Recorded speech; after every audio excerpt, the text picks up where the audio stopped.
we have a really awesome staff too. I think it's full of great coaches, but even better people. And I think once we get more connected, it'll be so much smoother and it'll be awesome. And it has been awesome. It really has been. I've loved every single minute. Love showing up to work. Um, and it's been a lot of fun. The kids are awesome. They're buying into what we're trying to build. And I think that's the biggest thing. We've been talking about physicality, toughness, togetherness, and they've been all about it. They have been. Talked about you guys getting to know each other as a staff. I mean, you look at the defensive staff; those guys have worked together for a long time. You guys have a different situation. How have you been trying to navigate it? I think Coach Roehl's done an awesome job. Whenever we've been in an O staff, just doing little icebreakers here and there. I've worked for Coach Roehl for me and Coach Roehl have been close since 2001 or 2021. So it was easy once he called me, and he's always talked about Thornton in such a high way, and I just think it's been really cool getting connected with more people. It really has been. How'd you guys? Sorry, Travis. How'd you guys get so close, you and Coach Roehl? So I worked for him when I was at North Dakota State, and we're very similar in how we go about our lives with energy, passion, and we both have very similar mentalities when it comes to the football game. And I think he's done a lot for me and my family, because like my family came up to Fargo one time and we were out eating and he paid for the whole entire bill. He's one of the best football coaches I've ever been around, but he's an even better human being and father. And I love being around him. I love being around his family, and it's been fun being back with him. It has been. I think of Army as a place that knows tight ends. What did you learn from your time there? Army, I loved Army so much.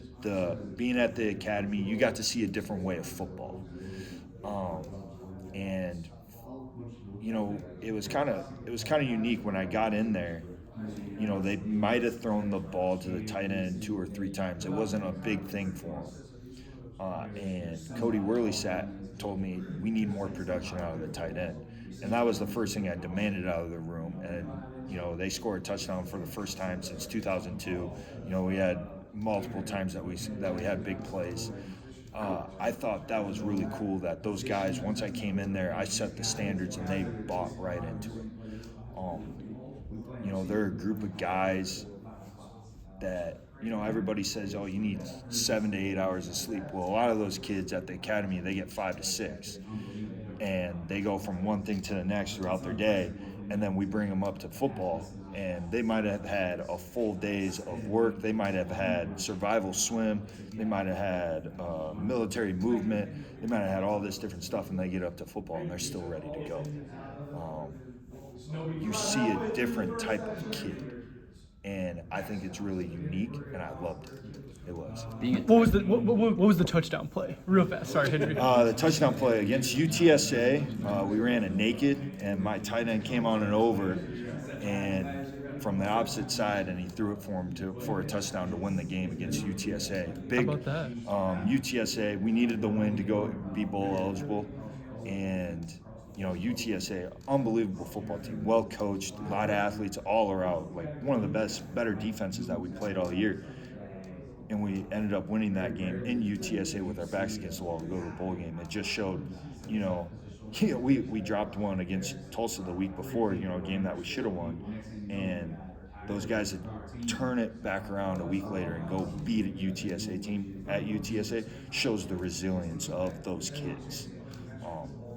I just thought it was an awesome thing to be a part of. Yeah. It was. Iowa State has asked a lot of receiving production of its tight ends in the past. What makes being a tight end under this new Iowa State offense something that's maybe different from a different program? We are very multiple in how we use our tight ends. One play, the tight end could be the number one running a vertical route, and the next play he's in the I formation, kicking out the D gap, C gap, or inserting for a linebacker. Then the next play he's the slot wide receiver running an over.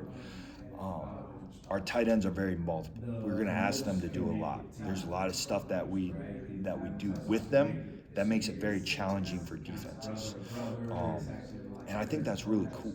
I think the more that you can put on the plate and the more that they become overall football players, the more multiple that you can be.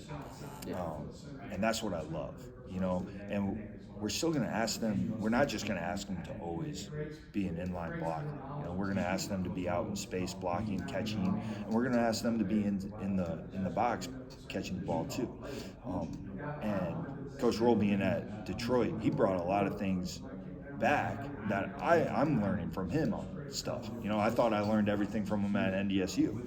And so for me to still be learning from him and everything like that and the different ways that we're using the tight end is awesome. Yeah, you said versatility is a big thing. Do you see them working with offensive line coaches and the wide receiver coaches to gain those skills? So I'm working with those guys. It's like, me being, I was the O-line GA at the University of Minnesota for 3 years. I bring that, and then Noah Pauly. I learned a lot from Noah Pauly. I still text him all the time trying to figure out, okay, hey, how would you teach this? So I'm learning every single day. But I wouldn't say that they're working with just the O-line or the wide receivers. It's a lot of us doing our indie work together in different spaces. What's been the process of trying to construct an offense for you guys? And did you get a chance to do that before January 1, or was that all portal all the time before that? It was early portal, and then we were mixing in our offense a little bit. And it was a lot of Coach Roehl just, hey, this is how we go about our procedure, this is how we go about, this is what we name everything, so on and so forth. And we're still working through the offense every single day. I mean, there's a lot of our offense is really fun. It is.